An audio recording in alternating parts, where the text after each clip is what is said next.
And just to understand my background, I am an occupational therapist, and I've been one for years. After 30, you stop saying that number. And I have been teaching in a lot of different environments. Because I've been around for a really long time, I started teaching in face-to-face when we didn't even have PowerPoints. That really makes me old. And so I really had to learn, once we came up with computers and all of the things that we do, to figure out how to connect with my students. So one of the things I did is I got my first doctorate online. So I have a doctorate in neurooccupation, because in my field, people didn't get doctorates.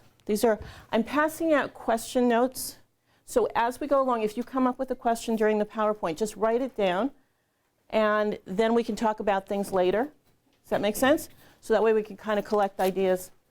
And if I don't get to the questions, then I will look at them, and hopefully I can get a list of the people here, and I'll answer them for you.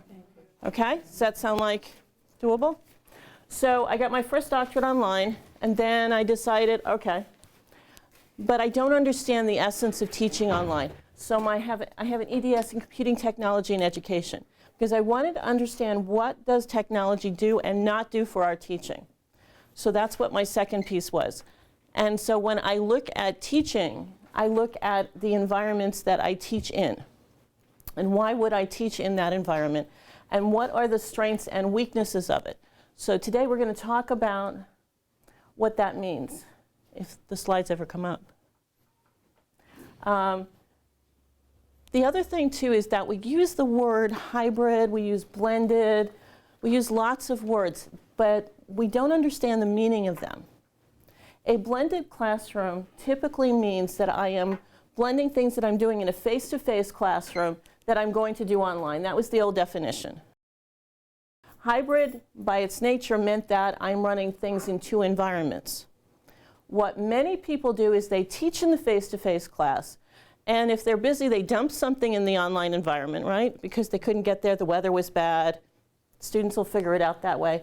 Or all their PowerPoints and everything else in the homework, they dump into the online environment. So that way the students don't have to make copies in the green world.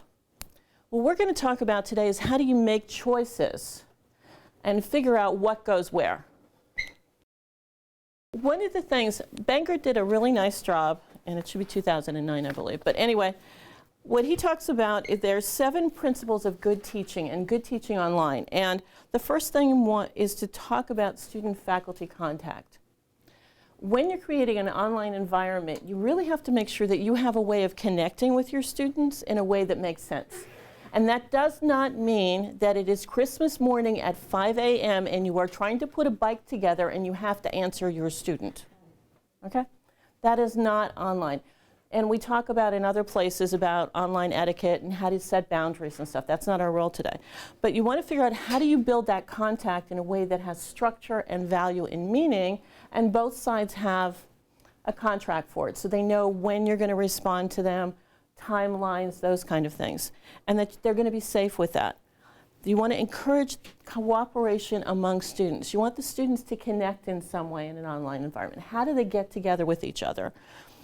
You also want active learning. How do you set up an environment where they're actually involved in their learning process, that they're not sitting there and reading 5,000 pages of an article or a book or scanning websites? You need to get them engaged with that so that the tools that they're learning mean something for them.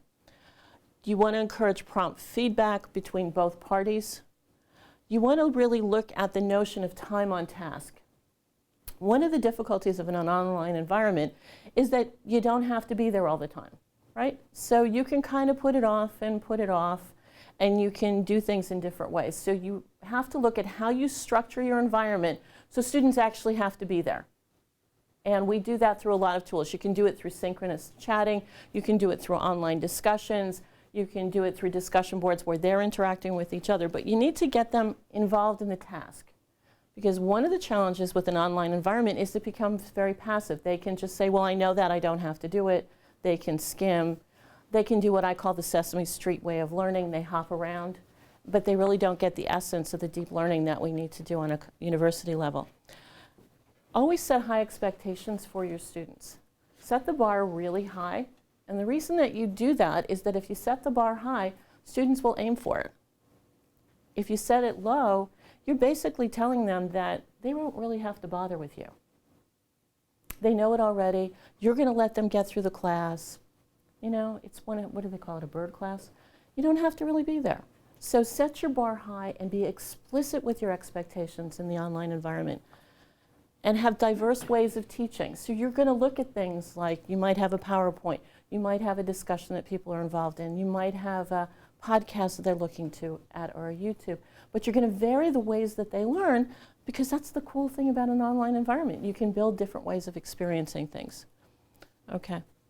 So if we compare the face-to-face and online, there are a lot of advantages to the face-to-face class in that you block off a set of time. This is the dedicated time, if you can hide their smartphones and laptops, that they're spending time with you, right? This is a dedicated time for looking at what you intend to look at, and that's very powerful. You have to travel to the site, so it's kind of like you're leaving one place and going to another. You're going to a sacred ground of the classroom, and that's a very special experience. It gives them a chance to network with peers and faculty. So they're actually dealing with the face-to-face. They are involved in the kinesthetic act of preparing themselves to learn. And not only that, they're with you in that process. There is also group feedback. Now you get verbal and nonverbal feedback in your group, right? You get the look, you get the attitude, you get all of those things that won't happen in an online environment. You can have more robust discussions because you're getting them in one place and synchronously. They can be involved in really deep discussions. They can talk to each other and process things that they may be too polite to do online. You know that really polite thing, well, I really liked your posting, it was excellent thing that you get, and you go, really? Did I really want to read that for 95 times? But you can really get that discussion going. You can put in those questions. You can look at what's going on. And you have a specific time, again, delegated for the course. You know when they're going to be there, what they're going to do. And for you as an educator, it also takes the burden of the 95,000 emails that you get about what they didn't understand on the assignment, right? I'm getting all those nods. We're still working on the online piece. Okay, but online, it's continuous. You can do it anywhere in the airport. I kind of think it's like, when I look at it, it's that Dr. Seuss thing where you can do it on a train, you can do it on a plane, you can do it anywhere. There is limited physical networking. You've got a distance between the people. The discussions aren't as spontaneous. They're just, because they're asynchronous, you can think about it, you can look at it, you can wander off. You don't have to participate as much. When you're in a face-to-face class, people know you're there and they see you and your body language communicates and you get responded to in lots of different ways. And many people perceive our online environments as less demanding. I honestly think they are more demanding because they require that the learner do more things, and for us as educators, they're really hard to construct. And many times you feel a little less satisfied than you would because you don't get that feedback from the students. You don't get that idea if they got the idea or didn't get it.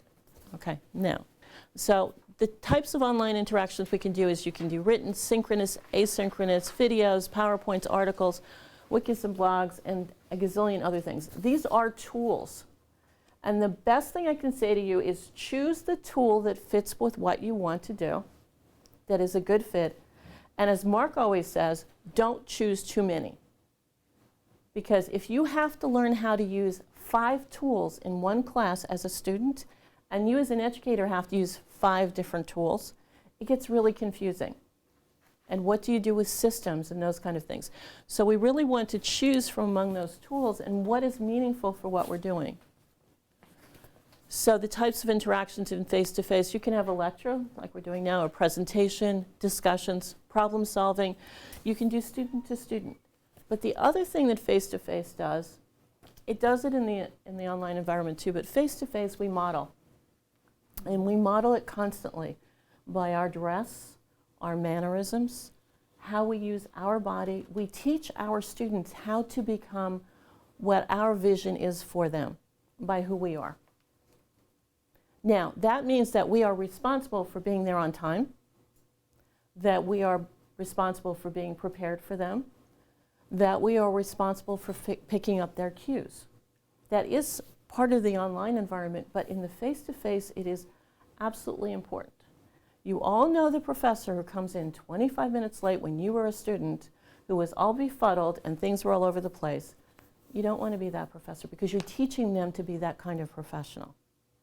And we get to model over and over and over again what that looks like for them. And face-to-face does that. When we're doing it in an online environment, people create a perception of what the person is. Now, in my first doctorate, we were on there for 2 years and we were all over the country. We actually had one person from Israel. And part of my course, we had to get together. The first comment I got was, "I thought you were shorter and darker." Now, my voice, you know, my online discussions were shorter and darker, I guess, but people create a perception of you. But you're not going to know the real person until you start interacting with them. Even if you're using Integrity or a video chat or those kind of things, you're only seeing about this much of the person and usually the back of the kitchen. So think about what that is. And think about the strength of the face-to-face and what you want to have happen in there. So our challenges in teaching are always these things. How do you make it meaningful for the student? We know what's meaningful for us. We know what our passions are. But what's meaningful for the student, and what is meaningful for the student at the level they are coming to your class at? You know, if you're getting a freshman who's straight out of high school, who doesn't understand why they're here, and is having the best time in the world hanging out in the dorms and not sleeping, they're coming in with a different set of skills than a dedicated final semester of a professional program who's like, gee, I really need to pass the Reg exam. They're in a different place. So you have to meet the students where they are. You have to demand, again, what they need to be doing and set that bar high. You want to figure out how to connect, excuse me for the typo, the students with each other. So how do we get them talking to each other? How do we get them setting up an environment so that they have a place to be? How do you support student-based learning? The learning that comes from the student's perspective that allows them to take the richness with them. One of the challenges with teaching is that you have 15 weeks, right? And you've got all these things that you want to get in their head. But they're only going to take 3 to 5 things away with them, right? Think about when you left a course. What did you really take? It might have been you learned how to study, you learned a good interaction, whatever. But you want to look at the real estate in your course and what that is. And what are they really going to take away? You want to look at subject-centered learning, which means that you're going to look at what is this subject that you are teaching or covering with your students, and how are you going to work with them on it? What are the key things that are important for them? Why are you teaching the subject in the first place? And if you don't know why you're teaching what you're teaching, your students have no clue why you're teaching what you're teaching. You want to look critical inquiry. No matter what your subject is, you want to help the students think. You want to help them ask questions. You want to support that student in the back who comes up with a really off-base question that you can take and switch around and bring it right back to the center of discussion and challenge them on it. And when you do that, not only do you earn the respect of the students, but they're now interested in you because you have pulled it back to that center. You've made it relevant to them. And most important, you want to support the growth of your students. Growth is uneven. They all don't grow the same way. They all don't have the same interests, nor do they have the same skills. But each student is entitled in your class to grow. And that's really exciting. So that means that sometimes you have to sort of expand your horizons in your teaching. Okay, when you're deciding what's face-to-face and online, the first question you ask is, which is the better place for me to teach it, face-to-face or online? If you're coming up with, it doesn't matter, then I challenge you to look at the subject again. Because what do you really want them to get out of the subject? The second thing that I think is absolutely critical is when students are face-to-face, make sure it's worth the trip. You don't want to bring your students in to watch a video together for 45 minutes and write an answer sheet. You could have it uploaded into the system, do that answer sheet, but maybe you want them to have a discussion about that more so they can prepare to come to class. Again, what happens is that you're making the online environment real estate valuable to them. They know that if they go online and look at this video that is so important to you and look at these questions, when they come to class that day, they're going to be really involved in that discussion, and it was worth them spending the time preparing to get there. There is nothing worse for a student than to have 5 chapters of reading and to come in and have it not relevant to anything that's going on, right? They wasted their time.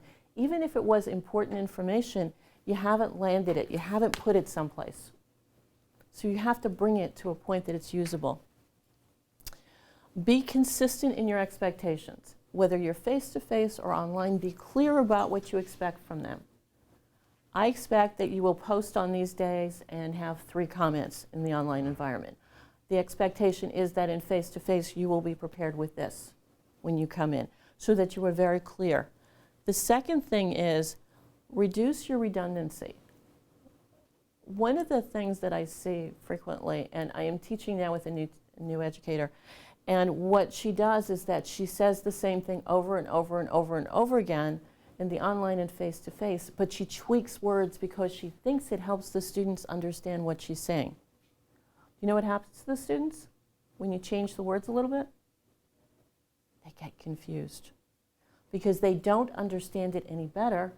By you changing the word, they understand it less. So you need to be very clear in your expectations in both environments. And blend as needed. There are times that you can run things in face-to-face and continue it in the online environment because you've got a robust discussion and you can really build on it. I've actually had students say, please keep this discussion board open another week because this is a really good discussion for me. And when you get that comment, that is like, wow, I did it, right? Or conversely, you can start something in the online environment and because of what's going on, maybe it's a misconception and something that students need to work on, you can bring it into the face-to-face and use that real estate to clarify and add to the discussion. The other thing is include students in the evolution of the course so they own it and their own learning. And by what I mean with that is that what do they need to change or what needs to be changed in what you're teaching or involved in that could make it richer and deeper for them. And so you ask them that question. They become invested in it.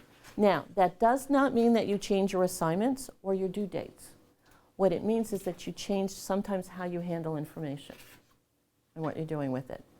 And they have a right to that because this is not you teaching them, it is you involved in a teaching learning situation. And the online environment allows that flexibility. It allows that extension of what you're doing and that place of growth, and that's really exciting. So what I wanted to do is just walk you through one of the courses that I'm currently teaching, and I can pull it up online, but I thought this would be a little quicker, and then I wanted to give you a chance to look at some questions and ideas and problem solve. So this is actually a history and theory course, and it is the first course that is taught in the occupational therapy program, and we have a new direct entry program. So these are all baccalaureate prepared students who are coming from a very diverse background. We have people who are teachers, we have a person who's a social worker, we have people who are sports medicine people. We have people who were in business and didn't like it. We have another person who really thought history was cool and another who thought English was cool, but they decided they needed a job, so they're coming to OT. So their backgrounds are very diverse and interesting. So you'll notice that as you go through this, that there is a blend of face-to-face and online, but you'll also notice that there are things like by week 10, can we go back one? When I start a course, the first thing I do is I model whenever I do anything. And we go through the syllabus, we talk about things. I always include in a face-to-face environment some activity that they do that gives them 5% of their grade. The first day, they take in, and usually it's an interview so they get to know their peers. So they fill out an interview, form and then they do a summary piece. It does a number of things for me. It lets me see what their speeds are. So some students are faster or slower. It lets me see what their writing is like. It lets me see what their interview skills are like. And for their perspective, they know how I grade and what I'm going to target for them. So within a week, they get this 5% paper back, 5% of their grades over. I'm usually relatively lenient. But they've had that process, and they've looked at what it's like to deal with a peer in the group. They've looked at what I look at. And so it gives them a little bit of safety. The second week, what I do is that I bring in a lecture so that they can see what a lecture looks like from my perspective.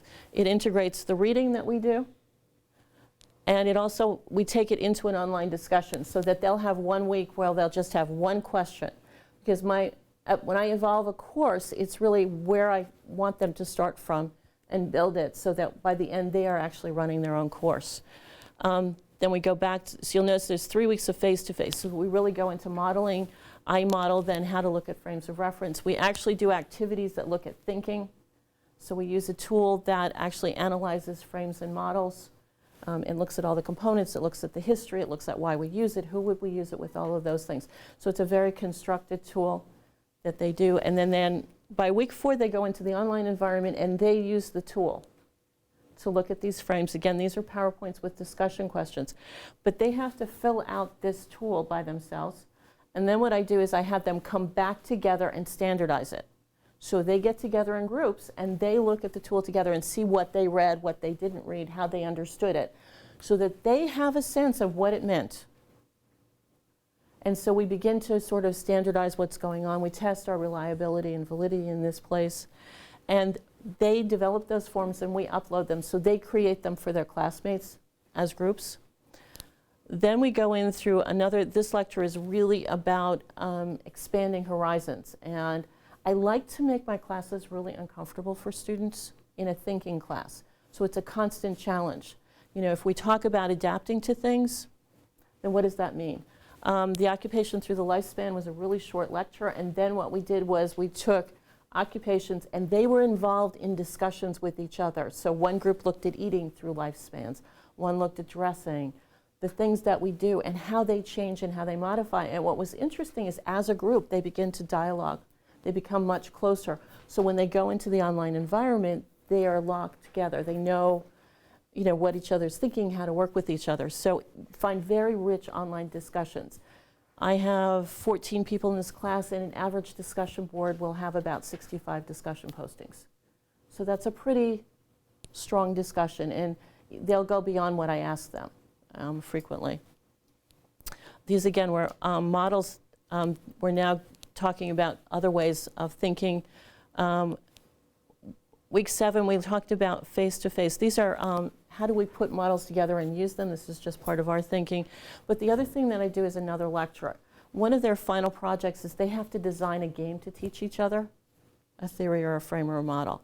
And so we go through what is a therapeutic game, what are the components of games, so that they have the standard. They know what that looks like. Next one. Okay. So you'll notice here that we're looking at different ones. It says like applied behavioral, and these are numbered. These are all student run. So a week before the students upload their pieces, or I upload them for them, they send me everything. We are involved, the pair is involved in this discussion with me about what it is for a PowerPoint, what is it like to fill out that frame form, how to lead a discussion. And they also write 5 questions for their final exam for each one of these things. They submit them. So, and they're multiple choice that they give to their peers. So I do edit them for the final. But in this point, they become in charge of it. They quiz each other, they look at what's important, and they lead discussions. So as we move forward down to the week 12, they're really running everything. They're responsible for it. When they come in, I'm leading something else, but they're really owning it. Week 13, we take everything and we start applying it to cases. So what would you do when? And this again is face-to-face. They do their games, and then we go into the final. So we start together and we end together, but their growth process uses both environments. And I just wanted to give an example of a course that uses things in different ways. But you'll notice that the trend is that the students end up owning everything. They run these discussions. They're really rich discussions. I come in the first couple weeks as a student and sort of act as if I've read it and respond to things. So I model what I would expect the other students to do. So I'm modeling in the online environment, and I'm also modeling face-to-face. Okay.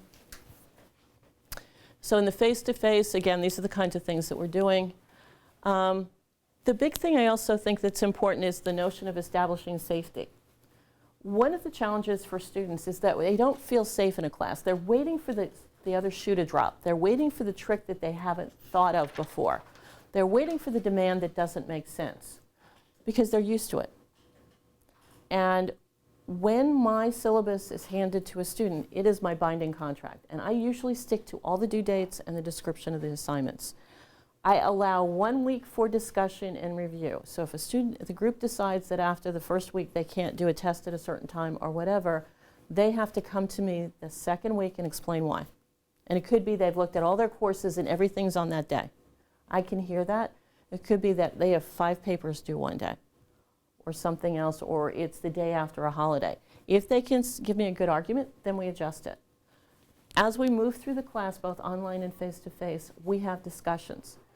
The syllabus that I'm working off now was modified on October 15th because the class came together, had some ideas, thought about some things, wanted an extra face-to-face discussion, and we added it in because that was important to them. But that was part of the dialogue and the ownership. And our final exam, because we have to take a reg exam, my final exams are always written as if they were the reg exams. So they're case-based multiple choice tests. So they get used to everything they've learned in my class, applying it to the reg exam. And I think that that's a really important gift to the students, so they don't hit the reg exam and go, really? Okay. So these are just some of the things that I do. Again, I work on, interestingly enough, see how it says decreased safety in the environment? The reason I say that is that I really want to encourage them to risk take. So if a student wants to say, this is really not making sense to me, or this is really silly, they can do that. And then the rest of the group is involved in the discussion. One of the hardest things for me in an online discussion board is to not comment too much, because I really want to tell them what I think. I want to comment with every single one of them. And what I've learned over time is to back off and let the group process, because the moment I go in and comment, that's the right answer. Right. And so I really reinforce the groups getting together and responding. I see them on Thursday, and we're going to talk about that again, about what went on in their groups and the richness that happened. And every so often I'll put in, like at the end of a discussion about 2 weeks later, I'll put in a summary statement so that they have a sense of, that I've read them and I respect them. If something goes up that's a little delinquent, which I have been known to see, I will go in, tell the person that I'm erasing it, pull it off, and have a conversation with them. Because we always get that thing that you really never wanted up there periodically. It could be language, something else. So again, the students own their discussions. And there's also always a dance between safety and risk-taking. I pull supports away relatively early when they're doing papers so that I see what they do and what they write and how they write. And then once I've gone through their papers, I come back and we work together.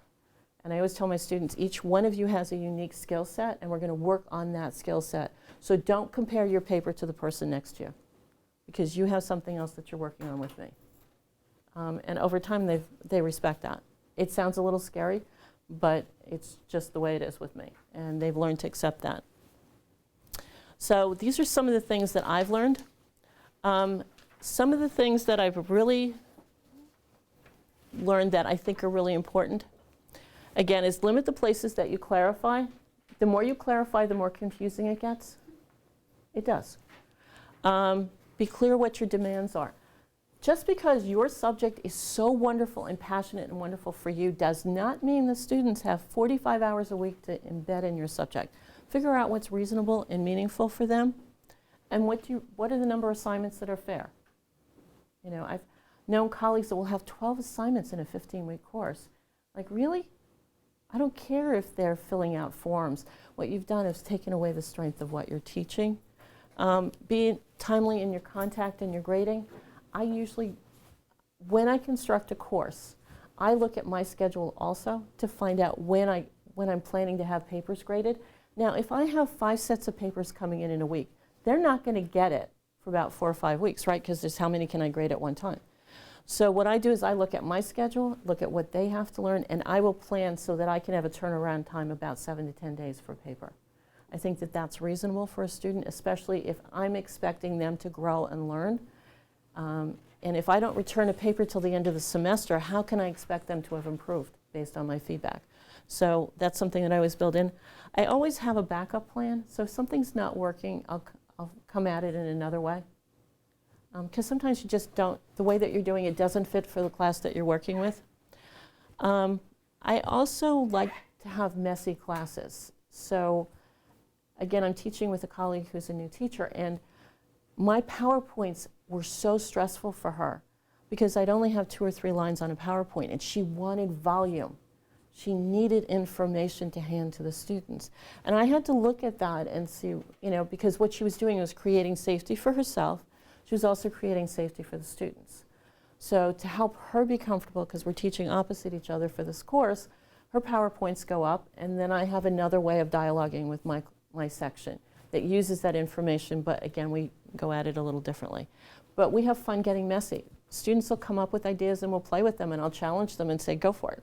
Why would this work or not work? When we're talking about a 4-year-old, why would you really want them to learn their alphabet, and why is it important? Should they learn cursive writing at 4? Those kind of things. So I challenge them, what can they do, not do? And we get really messy in our dialogues, and that's okay. I like to have fun. I'm an OT, and we always have fun. So there'll be things that we just do that are just for fun. We can do something silly. We can look at a YouTube video. I showed them one not so long ago about somebody playing soccer who couldn't kick the ball. We thought that was the funniest thing since buttered bread. I also celebrate excellence. When we're working with students, we spend so much time telling them what they don't do well. I love celebrating successes and excellences and things they do. So I have 3 people that run the marathons and half marathons.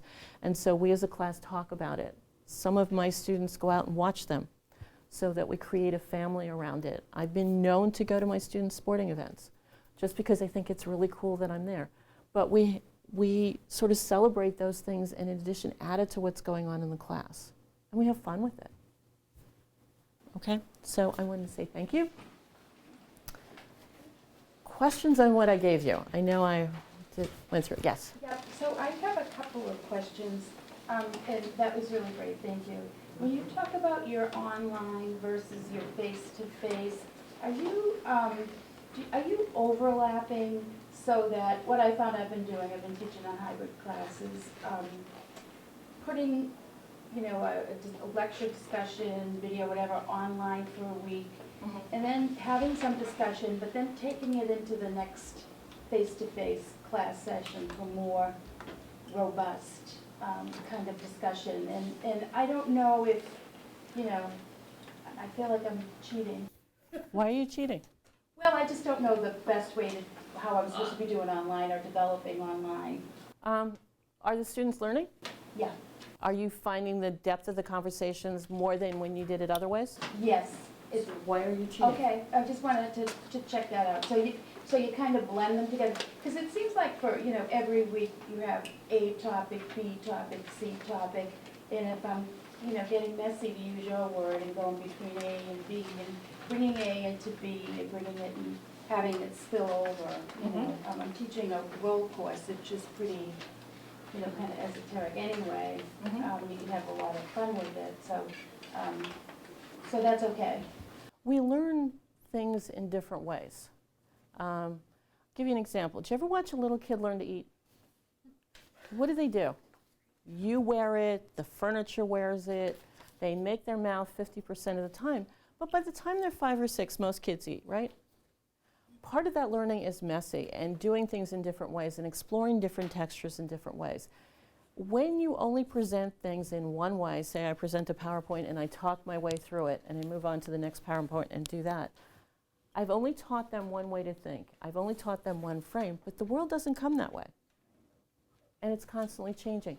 So my suggestion is to have fun with it. And what you're doing is you're sort of flipping the classroom a little bit, to use the new lingo. And so they're prepared before they come to class. And the expectation is that they are prepared. But it's like every other week, you know, so it's kind of stockpiling a lot of work into the online and then coming in, and, you know. You have to figure out if you're making, which part is it the right fit? Can they do that much online? Is it good for them to do it asynchronously? And what do you want the face-to-face class to do for you? You know, so what I did for you was to just come up with some questions, to think about it. And one of the biggest things I always say is, what's the one thing that you want them to get out of your class? What is the one important thing? And think about one class that you're teaching right now And can you think of one thing that's important? If they walk away from your class today and they know this thing, you are so proud of them. Anybody got a class and an idea?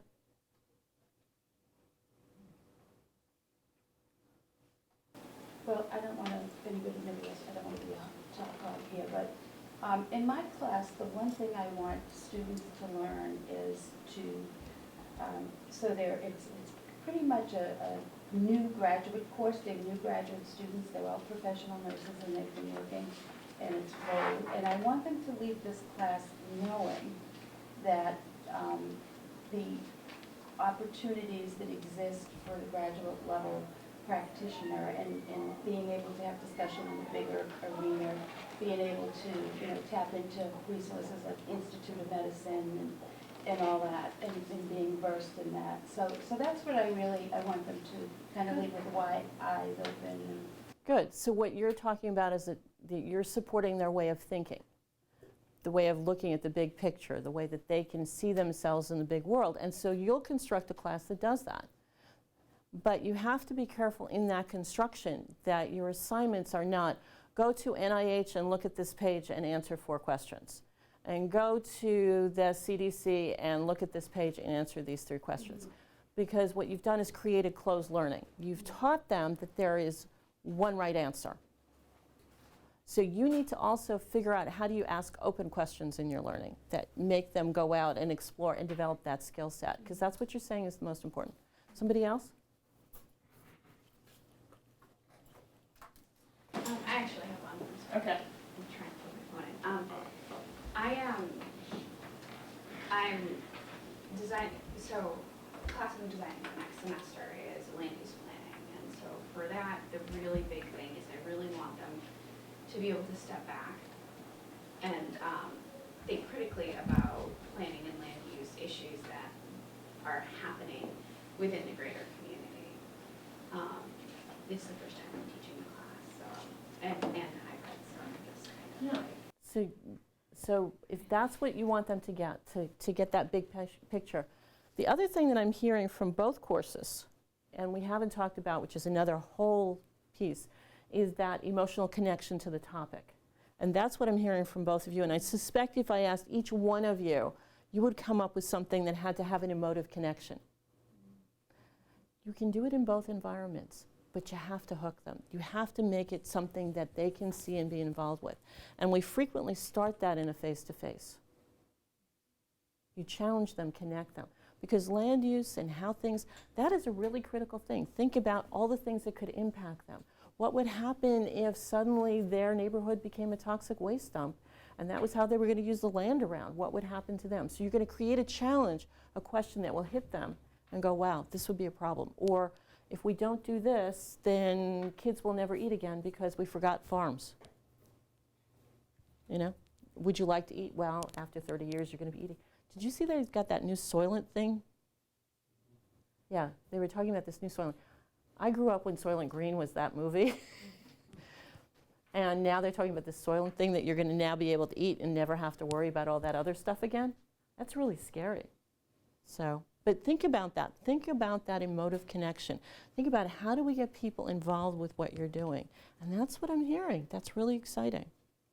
So the worksheet that I gave you, if you want to work in pairs, you can talk to each other and figure out what's the most important thing that you want to do and process that and come up with a plan of action. Okay? How would you like to go from here? Because we have a little bit longer. Are there questions that you want to ask me? I have a question about discussions. Sure.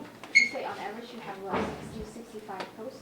So how can you keep track of all those discussions and how you give feedback that is most appropriate? For discussion boards, and I teach both undergraduate and other university and graduate and other groups here. The way that I set up my discussions is that I always have them threaded with one question. They have to respond to it. They don't see everybody else's point until it's done. And I read them. And I count them. Have any of you seen the heuristic scales? There's some scales that we use in technology. They're actually called heuristics. And we look at, do they respond in full sentences? Is it have meaning, the depth of the response, that kind of thing. when you're looking at the discussions, I look at that piece and they've got the standards ahead of time. The first 2 weeks I look at them, I give them a response if it's not lining up. So I will say to the whole group, you know what, you didn't reference in-text citations. So if you don't have 250 words in text referencing and a good reference on the bottom, then you're going to lose X amount of points for the discussion. I have gone through with some students and said, you know, at the midway point, you know, you've lost X number of points because, so that they know roughly what to do. I'm a really quick reader, so I can look at them relatively quickly. But I really look at how they respond to each other. If I'm seeing a group that's really interacting with each other and supporting each other, then most of the time they do really well with me. I've known people and I've had professors that were critical, and what would end up happening is they shut down the discussions. We ended up being very rigid in our responses.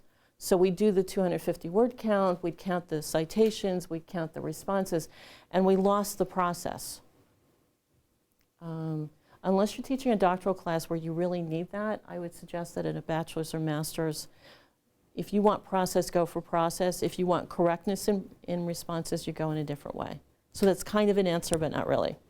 So I tend to think that with the online discussion, since it's hybrid, that the way I've set them up is that they're interactive, and I don't really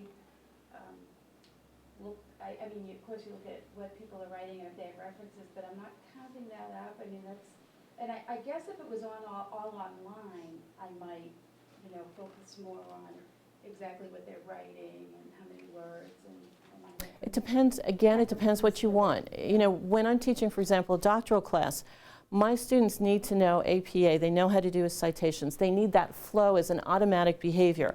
So I'm very rigid in the beginning because that's a behavior they have to develop, and then by midway, that's not an issue. But I'm explicit with that. If I'm really looking at processes and thinking, that's different. Also remember that when you're dealing with two very different environments, you have the shy student in the class, right? The ones that you never know are there. And some people think they're lazy or not paying attention. Most of the time, they're your really good student, unless they're snoring. That's a whole other story. And teaching FYEs, I've now learned about snoring. But most of the time, they're learning. In the online environment, we require everybody to participate. So you will find people participating that you won't see in the face-to-face. You'll see people in the online because they feel less skilled in their writing, participating more in the face-to-face. So you have to find out your balance and what's your intention? What do you want this course to do? And think about it, yeah. I find it so hard to get to know the student. I mean, if you have 30 students that you're only seeing them once a week for an hour, it's so hard to make that more community connection. Do you have any tips on sort of how you do that? It's just the nature of the hybrid model.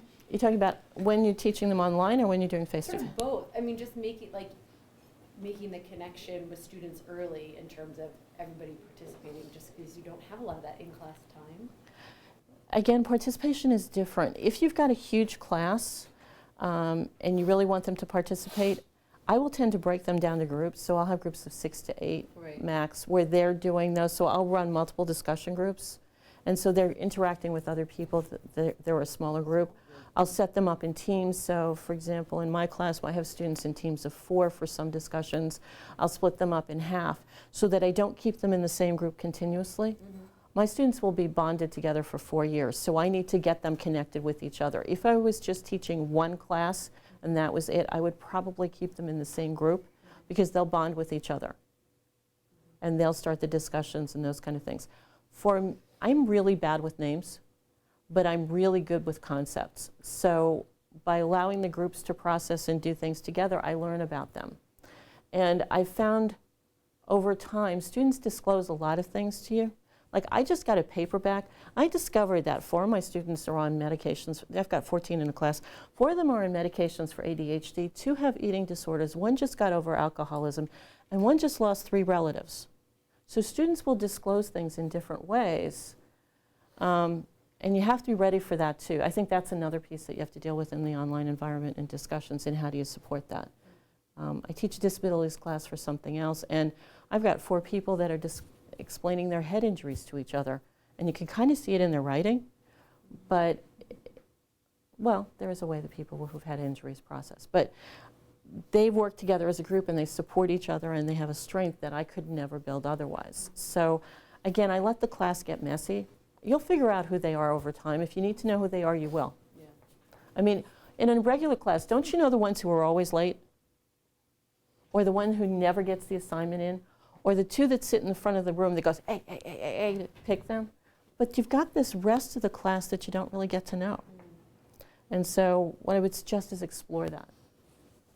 The online environment you can set up in ways for them to be able to do that more and connect and feel more supported. Are there caps at Salem State on the number for a hybrid course or online? I don't know that we have caps. We might have for departments. So, in general, the understanding for hybrid courses is they're capped the exact same as the face-to-face. I see. For online, 20 or 25? It was 20. For a long time it was 20, but everything's been edged up. Everything's been pushed up. I did include some articles on there on the some literature on the size of online classes. There are some recommendations. There's the notion that when you're teaching a fully online class, you are probably teaching about 20 to 25% more than you would in a face-to-face. It takes that much more effort. There's been a haziness in the literature because there was a comparison between those sort of cookie-cutter classes that my dog could teach if they could touch a button, compared to those that are really in-depth and processing classes. And they're not the same thing. There are some universities that the classes are canned and you cannot deviate from it. Everything is set up once it's established. Yeah. And you can just, anybody can teach it. You can just go and your name goes on, you grade. And even the grading, there's one university that all the exams are multiple choice. So basically once it runs, your name ends up being part of it, but that's it. So when you compare those to classes that you're all teaching, I know you are, that are really involved and you react to students and respond, that's a very different workload. So let me ask a general question. What's the goal of hybrid learning? Why are we doing it? Why do you teach anything? Well, that's not my question. My Well, question, why online versus in person? That assumes that there's a single, a single reason for doing hybrid. Yes, enrollment management has requested of chairs to have more hybrid classes, and that's a space issue. And the space issue is partly because there's certain time blocks that everyone wants to teach at. Yeah. Not that we don't have enough room, it's just that everyone wants to teach, Tuesday, Thursday from 2 to 3:30. So yes, enrollment management would like hybrids for that reason. But then there's occupational therapy started doing hybrid courses way before enrollment management asked departments to move toward hybrids. And they're doing that because it's beneficial to students. They only have to come in, right? So it expands your reach if you're talking about especially graduate programs. But also, hybrids in the literature have been shown to be more satisfying both for faculty and students.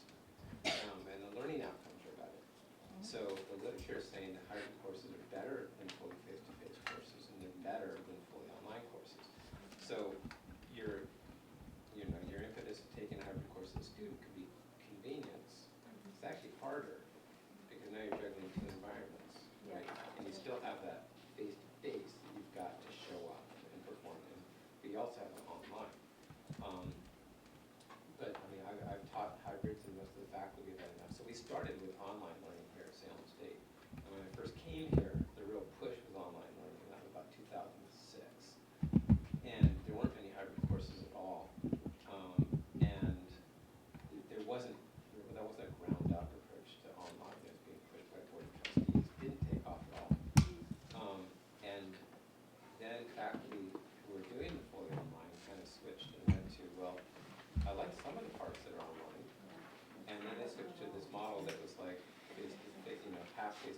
half online.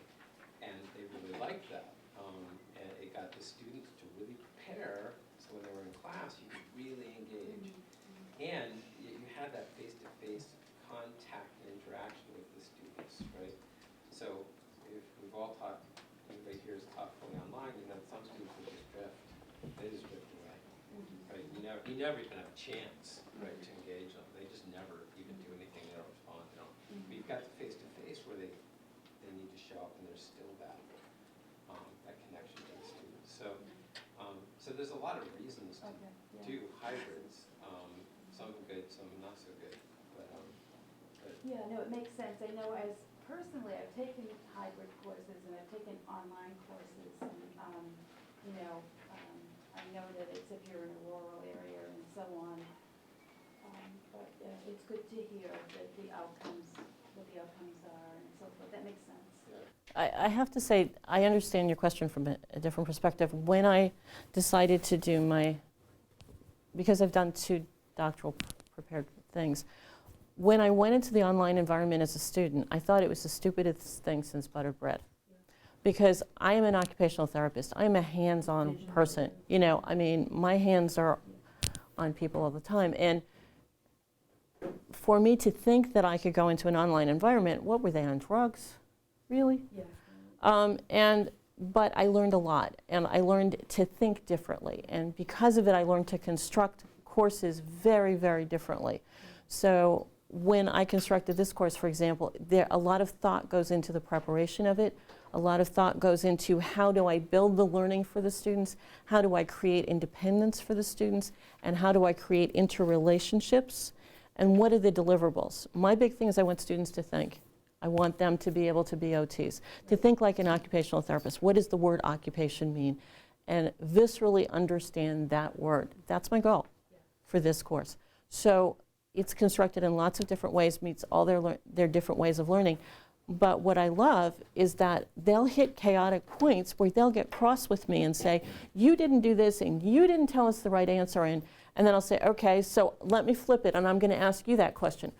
What was this? And they'll answer it. And I'll say, what was this? And they'll answer it. And I said, so what didn't I do? Because their ownership flips. And once that happens, that is a huge, powerful gift because it takes them into their lives. There's one thing for us to spoon feed a person. There's another thing for us to hand them a spoon and say, go for it. And that's what it does. And the environments let you do that. So question, so I know that this is for a graduate course in part because I saw that listing that was every other week, whereas for undergraduates it's often like you meet once and you're online once during the week. I also heard you say you're teaching a first year seminar, right? So, a lot of your examples have been with the graduate students, and I'm wondering if you were to teach your first year seminar as a hybrid. I actually teach it as a hybrid. Do you? Yeah, it's Okay, taught as a hybrid. So what's your experience with that as a hybrid course? Because now It's actually been really it's good. Undergrads, right? It's undergrads, and it's a mandatory course that we know that not everybody is engaged in. So.